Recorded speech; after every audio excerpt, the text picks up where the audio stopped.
Hola, bienvenido a otro episodio del Beto Podcast. Llegó otro viernes, su segmento favorito, Viernes de Reacciones. El primer viernes de reacciones del año, genuino al concepto de viernes de reacciones. La semana pasada tuvimos a mi amigo Adolfo Quintana, que estábamos reaccionando a algo sobre Venezuela, eso que no era el viernes de reacciones puro.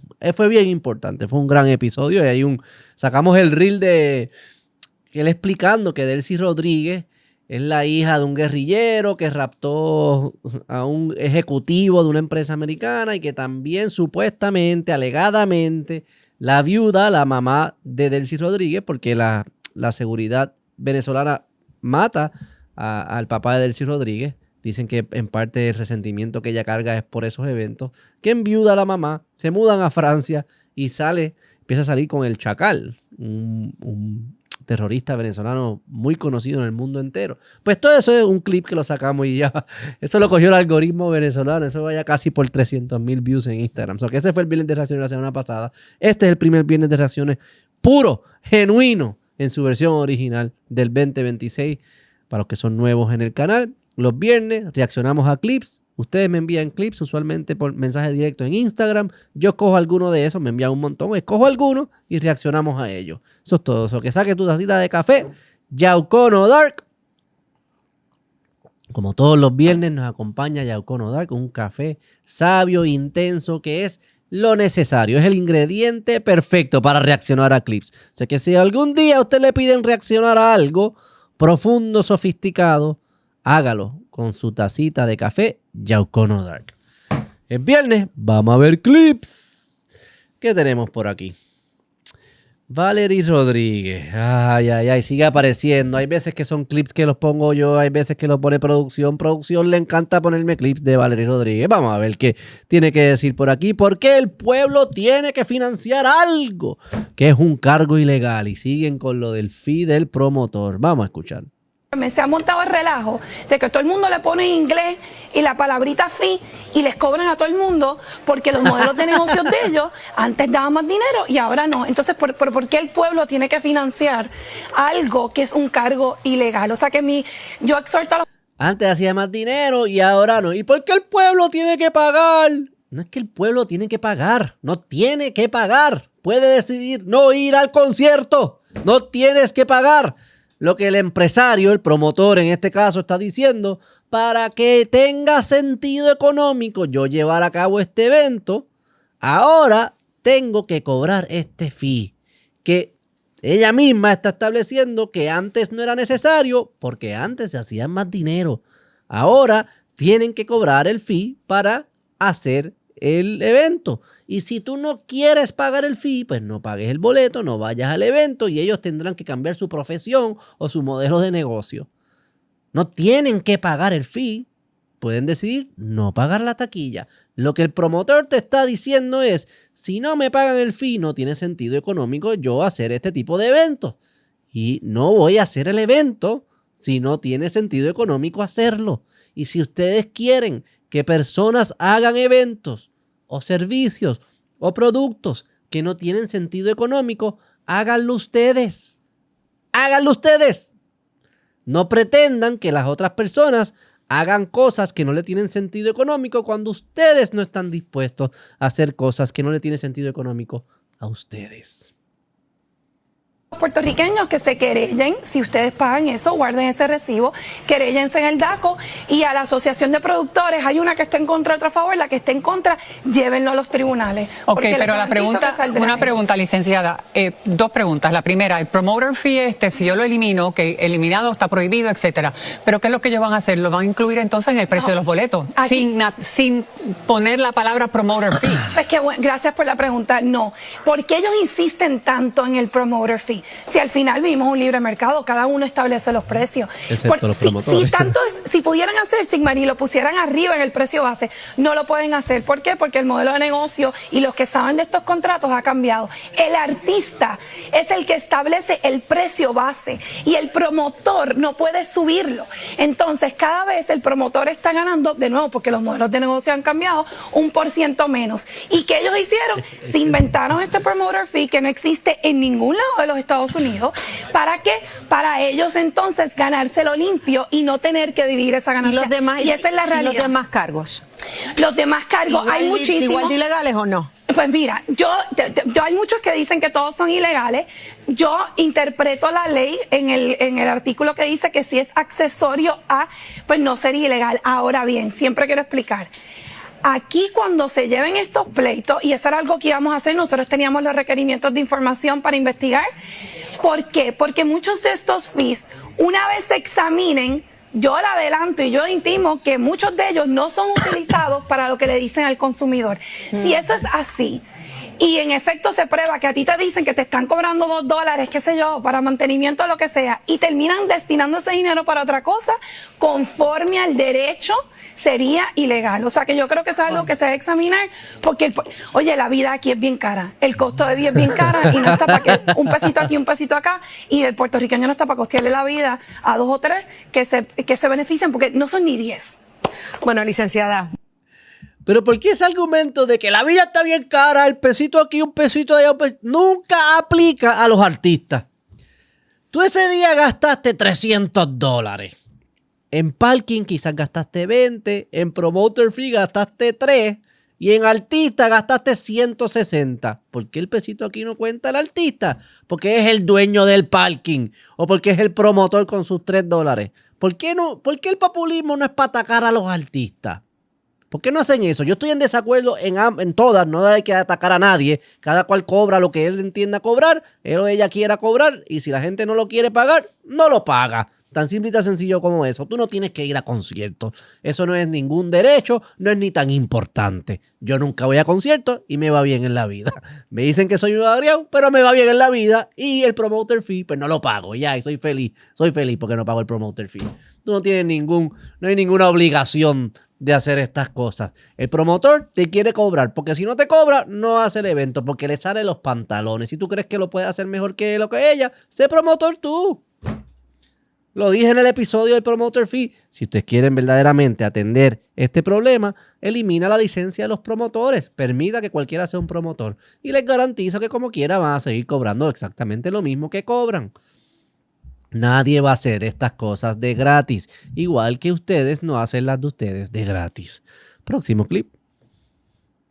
El diablo no necesita toda tu ¡Anda casa. el diablo! Le basta solo con un clavo. Y esta historia lo explica mejor que 1000 sermones. Un hombre tenía una casa muy hermosa. Un día, un comprador insistente se la quiso comprar. Le ofreció dinero, favores, de todo. Pero el dueño se negó. Esa casa tenía demasiado valor para él. Al cabo de unos días, el comprador regresó con una propuesta muy extraña. No quiero comprar la casa, solo quiero comprar un clavo en la pared de la sala. El dueño, confundido, pensó que no pasaba nada y aceptó. Pasaron las semanas hasta que un día el comprador volvió. Traía algo horrible con él, una carcasa en descomposición, y la colgó justo en el clavo. El dueño, indignado, le pidió que la quitara, pero el comprador respondió: ese clavo es mío y puedo colgar en él lo que yo quiera. Con el tiempo, el mal olor llenó toda la casa. Las moscas, el hedor, la podredumbre era insoportable. El hombre terminó abandonando su hogar. Y así trabaja el enemigo. No necesita toda tu vida, solo que le cedas un espacio, una puerta abierta, una excusa, un resentimiento no perdonado, un pecado que justificas diciendo: es solo una vez. Y poco a poco, lo que parecía inofensivo empieza a contaminarlo todo. Por eso, si hay algo en tu vida que sabes que no está bien, no lo dejes colgado en el clavo. Entrégaselo a Dios, porque mientras que el enemigo se conforma con un clavo, Dios quiere restaurar toda tu casa.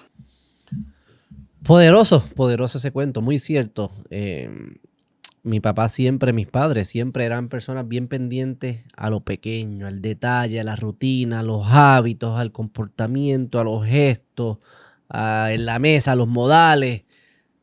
Cositas pequeñas, que no son pequeñas, pero son las puertas que se dejan abiertas para que se meta el enemigo y poco a poco te empieza a destruir la vida. Un poco lo vimos cuando hicimos el episodio esta semana de Caín y Abel, de ese espíritu de Caín, que Dios le decía: ese resentimiento Ojo, cuando tú no estás viviendo tu potencial y estás mirando hacia el otro y estás frustrado, estás insatisfecho, la puerta está abierta y por ahí es que viene. Y si no la cierras, se te va a meter y tienes mucho deseo de hacerlo. ¿Verdad? Casi como el comprador, es insistente, tiene un objetivo, su razón de ser es destruirte. Y si tú se la pones fácil, si tú no desarrollas comportamientos, responsabilidad, hábitos, si tú no eres consciente de todas esas cosas, por alguna esquinita se te va a meter. Que eso es bien, bien, bien importante, que las cosas que nosotros sabemos que están mal, en las que estamos fallando, que las corrijamos, porque por ahí es que se empieza a destruir las cosas que sí entendemos que son importantes. Próximo clip. Esto es una vista acá en el Congreso de los Estados Unidos. Vamos a ver qué pasa aquí. Can men get pregnant? I take care of people with many identities. Do science and evidence tell us that men can get pregnant? Biological men. Can they get Biological I men. also think yes/no questions like this are a political tool. And pregnant? No, yes/no questions are about the truth, doctor. Let's not make a mockery of this proceeding. I think you're trying to reduce the complexity of a lot. I'm not. I'm trying to get. It's not complex. I don't think polarized language or questions serve that goal. I don't think they serve the American people. It is not polarizing to say that there is a scientific difference between men and women.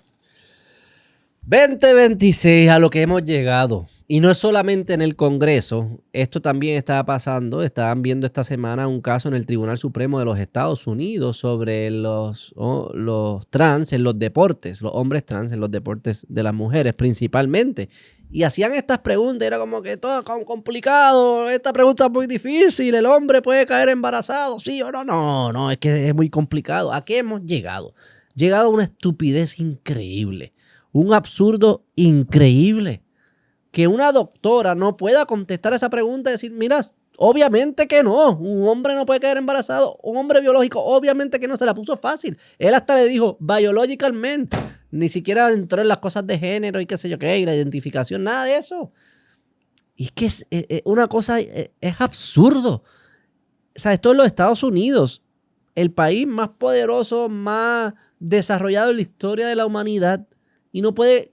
Llega a un punto la cultura y la estupidez a la que ha llegado, que a mí me frustra, que no se pueda contestar esa pregunta tan obvia, tan fundamental, tan básica, que cualquiera la puede contestar, es que es obvio. O sea, que no es tanto ni ese debate del trans, es que a qué hemos llegado. Es un absurdo. De verdad que es un absurdo. Próximo clip. Vemos que el mercado falla en poder atender las necesidades de las personas que necesitan esas cosas, como por ejemplo tener vivienda asequible, o tener seguro médico, o tener un retiro digno. Y nosotros abogamos por una visión de la sociedad, del Estado, en donde se garantiza o se hace un esfuerzo para nivelar las condiciones de vida, para que nadie viva en la miseria. Ok, esto es de Voces del Cambio Podcast, el podcast de los jóvenes que a veces, ¿verdad?, hacen debate, y esto era un debate entiendo, no me sé el nombre de él, pero del Partido Independentista Puertorriqueño de Patria Nueva con otro, creo que era Jan Tuset ¿verdad?, de Proyecto Unidad de la derecha. Y ahí él está diciendo, es lo que siempre dicen, como, no, lo que yo deseo es que suceda esto y por ende yo voy a crear un Estado, un gobierno grande que lo haga posible. Pero es que yo no estoy cuestionando tu deseo. Yo no sé por qué tú presumes que mi deseo es distinto al tuyo. Yo también deseo que la gente esté bien y tenga acceso a educación, alimento, vivienda, para que construyan familias, para que estén en paz, ¿sabes?, para que la vida sea agradable y la disfruten y sean felices. Esos son los mismos deseos. Lo que pasa es que yo no sé por qué la izquierda se cree que tiene un monopolio de los buenos deseos. Lo que ellos tienen es un monopolio de pensar en cuentos de hadas para lograr esos deseos. Porque el tú decir, yo deseo que esto suceda y por ende voy a crear un gobierno que lo haga, no es, ¿verdad?, eso no es una secuencia lógica. Tú tienes que demostrar que esa es la mejor forma de cumplir tu deseo. Y cuando entramos en eso, la evidencia apunta a que no es la mejor forma, la lógica apunta a que no es la mejor forma. De hecho, es la forma de alejarte de tu deseo. Pero como quiera pasan con fichas, porque como, este es mi deseo, yo soy buena persona. No, tienes que demostrar cómo es que el Estado va a hacer que haya vivienda asequible. Vivienda asequible no es otra cosa a que la economía sea tan productiva, los ingresos sean tan altos, que relativo al ingreso promedio, construir una casa sea barato. O sea que tienen que aumentar los ingresos, tienen que ser productivos y además tienen que ser súper eficientes en el proceso de construcción. Cómo tú creas una tecnología, unas inversiones, una innovación, unos procesos de construir para que sean suficientemente económicos relativo al ingreso promedio. Necesitas innovación, necesitas inversión, necesitas personas tomando riesgo. Tienes que compensar ese riesgo y lo haces protegiendo la propiedad privada y dejando que las personas que están innovando se queden con el retorno de los ingresos de esa innovación. En los casos que sea exitosa, la mayoría de los casos no va a ser exitosa y esos sufrirán sus pérdidas. Cuando toma esas decisiones a nivel del Estado, se politiza absolutamente todo. Cuando hacen malas inversiones, las pérdidas se las tiran a todo el mundo. Y la ganancia nunca se da porque no se dan las inversiones correctas, porque no están operando dentro de un marco que sabe darle valor, ponerle precio a los recursos que tienen que ser utilizados para las innovaciones. Porque igual que tú quieres construir vivienda, alguien quiere usar esos recursos para construir cohetes, y alguien quiere usar esos recursos para hacer medicina, y alguien lo quiere usar para hacer una universidad, y para pocas, y para esto, y para carreteras, y para carros, y todo el mundo estamos peleando por los mismos recursos. Tú necesitas un sistema de precios para que esté orientando y organizando cuál es la mejor forma, el mejor potencial de utilizar esos recursos. ¿Para qué? Para producir la innovación que te hace productivo, que hace entonces que haya vivienda asequible. Eso es inescapable. Esas son las leyes de la naturaleza. Esas son las leyes de esto que estamos viviendo, de la realidad. Así funciona la realidad. Y a menos que cambien las leyes de la realidad, tenemos que operar de esa manera. Es por eso, no es porque nosotros no lo deseamos. Todos lo deseamos. No hay una varita mágica. Lo deseo y por ende el gobierno lo hace posible. ¿Por qué? ¿Por qué tú piensas que los políticos van a poder hacer que la construcción sea más eficiente? ¿Por qué tú piensas que los políticos van a poder hacer que los desarrollos de medicina van a ser más eficientes? ¿Qué tiene el político si ellos no saben ni construir, ni diseñar, ni hacer medicina, ni nada de eso? Próximo clip. Economista español, Antonini, ¿qué se llama? Creo que no va a hablar de economía, este clip sí lo vi, pero no es un economista español que habla mucho del capitalismo, libre mercado, pero ahora está empezando a incorporar lenguaje teológico, lenguaje moral, algo que a mí también me ha sucedido, porque cuando tú empiezas a analizar la economía, el libre mercado, y tu confianza en que la economía austríaca, que es la que explica, ¿verdad?, desarrolla bien la lógica del libre mercado. Para que funcione el libre mercado, o uno de los, ¿verdad?, de los supuestos del libre mercado es que existe una ley natural, un orden natural, que es lo que acabo de explicar. Y que cuando el ser humano interviene, lo que está haciendo es tratando de cambiar ese orden natural. Pero el ser humano no tiene la fuerza de cambiar la ley natural que regula el orden, ¿no? No tiene esa fuerza.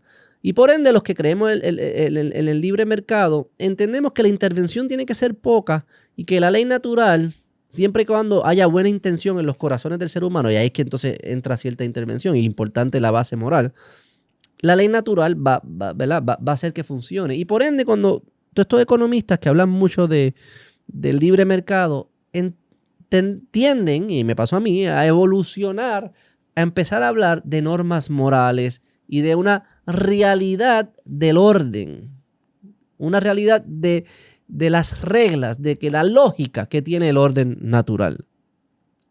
Dios. Atento a esto. Sócrates, Séneca, Buda, Lao Tse nos dieron sus mentes, pero Cristo nos dio su cuerpo. Ellos nos salvan de la ignorancia. Cristo nos salva del mal. Por esa razón, Séneca dice, haz lo que digo, no lo que hago. Yo enseño la verdad. Cristo dice, ven y sígueme. Yo soy la verdad. Los filósofos te enseñan a hacer el bien. Cristo a hacerte bueno. Por eso la filosofía mejora tu vida por medio de la sabiduría, pero solo Cristo la cambia por medio de la conversión. La filosofía te ayuda a comprender tus problemas, pero solo Cristo los resuelve. ¿Por qué? La filosofía ama la sabiduría. La religión ama al creador de la sabiduría. Por eso la teología está por delante de la filosofía. San Agustín, Santo Tomás por delante de Aristóteles o Platón. Ergo, la Iglesia por delante de las universidades. Ahí lo llevas, para que lo vayas digiriendo, amigo. Ok, interesante. Establece dos cosas para mí entender, importantes. Uno, la jerarquía.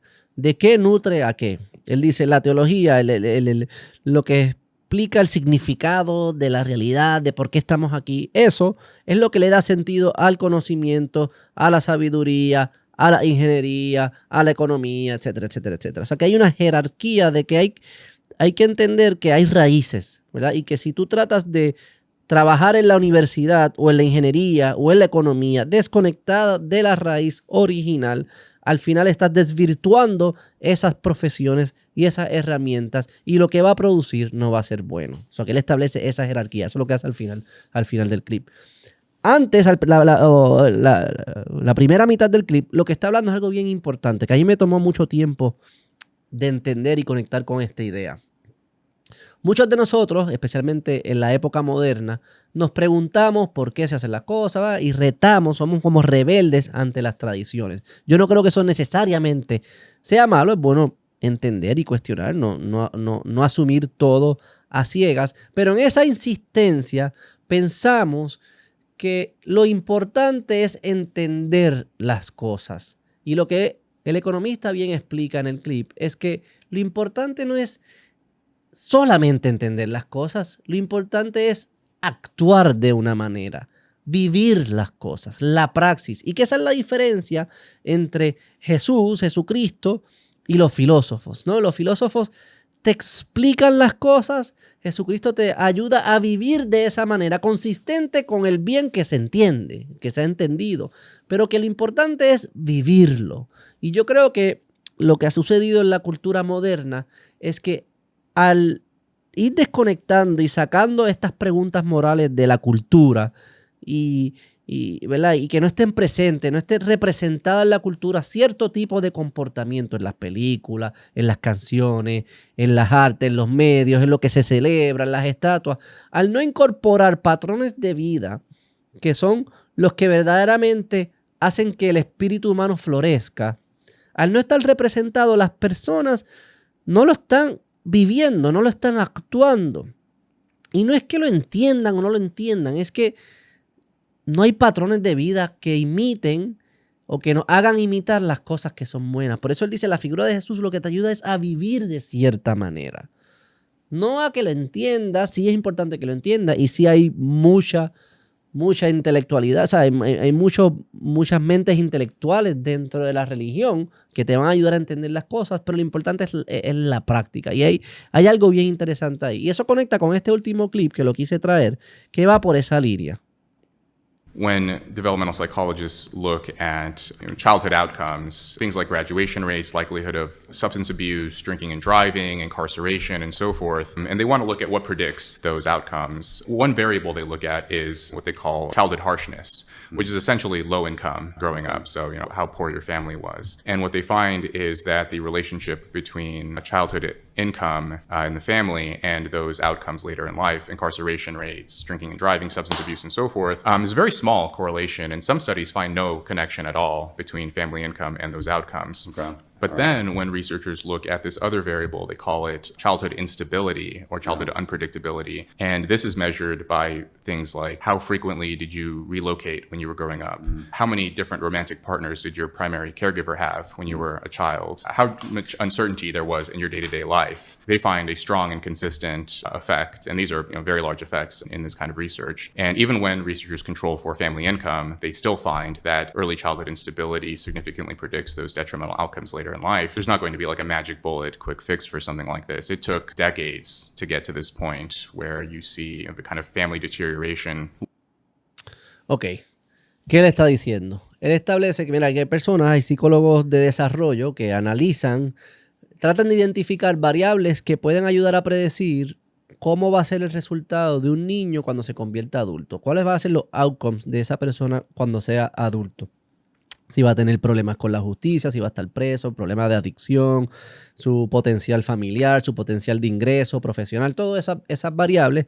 Si existen unas variables que uno puede identificar que nos ayudan a predecir cuál va a ser eso y que se tratan de categorizar en dos grupos. Uno son los harshness, cuán difícil fue la niñez, y eso lo asocian mucho con el ingreso de los padres cuando están en la niñez de esos niños.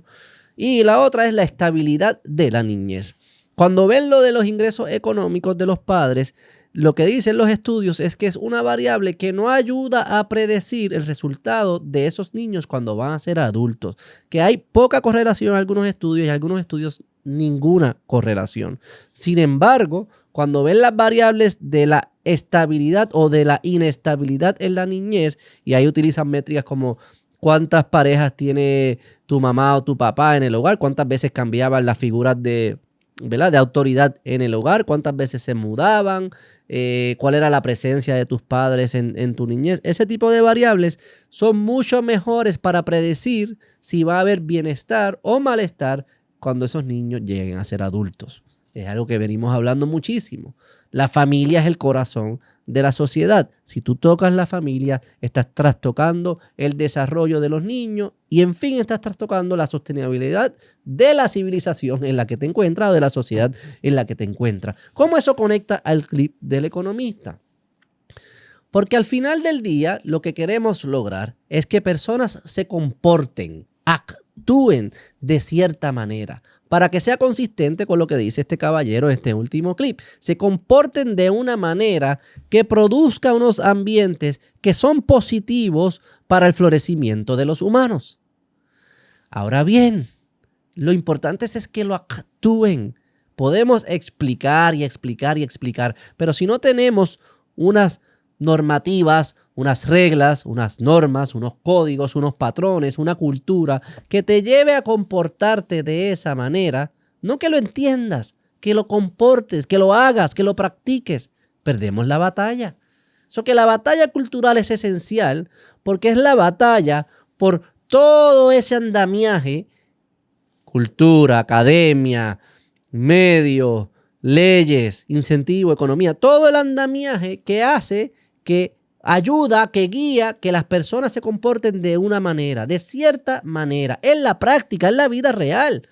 Y que si esa manera en la que se terminan comportándose no es conducente al florecimiento humano, la civilización se acaba. Así de existencial son estas batallas.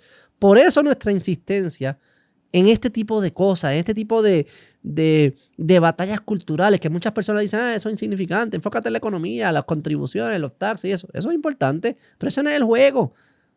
Porque si no hay civilización, no hay economía. La economía depende de que hayan personas, de que haya una sociedad, de que haya unas normas, de que esas personas sean bien desarrolladas, como explica el caballero. Si se crían en familias que no priorizan la estabilidad del niño, no priorizan el compromiso entre padre y madre, y entre padre y madre e hijos, no priorizan ese compromiso, esos niños cuando sean adultos no van a ser productivos en tu economía, aunque haya 0% de taxes. Así es que se conectan todas estas cosas. Por eso la lucha por Puerto Rico es la lucha por la familia puertorriqueña. Ahí es que se tiene que definir. Ese es el corazón. Luchamos por la familia puertorriqueña y eso es lo mismo. Es el equivalente que la lucha por Puerto Rico. Nada, los dejo con eso. Espero que tengan un gran fin de semana. Los que van para la calle San Sebastián, disfruten, pórtense bien. Pásenla bien, que tengan buen fin de semana. Usted es diestro de verdad, vaya a patreon.com/ladiestra. Sea parte de la gran comunidad diestrosa. Estamos organizando un evento que va a ser anunciado en los próximos, hopefully sea en las próximas semanas. El evento será en los próximos meses, digamos, 30 a 45 días. Quédense pendientes. Va a ser exclusivo para los miembros del Patreon. No se lo quiere perder. Vaya a patreon.com/ladiestra. Nos vemos la próxima. Bye.